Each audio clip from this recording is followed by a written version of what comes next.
Terus. Sebuah truk ekspedisi yang tenggelam di perairan pelabuhan feri Sofifi berhasil dievakuasi pada Senin 9 Februari. Truk tersebut diangkat dari dasar laut menggunakan drom pengapung yang diikat untuk membantu menaikkan kendaraan ke permukaan. Insiden ini bermula pada Rabu kemarin 4 Februari ketika truk ekspedisi bermuatan bahan bangunan hendak keluar dari kapal feri menuju dermaga di pelabuhan Galala Sofifi, Maluku Utara.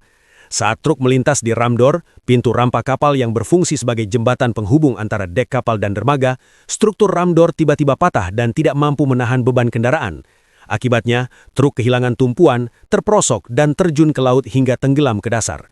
Beruntung, pengemudi truk berhasil menyelamatkan diri dengan melompat keluar dari kabin sebelum kendaraan benar-benar tenggelam.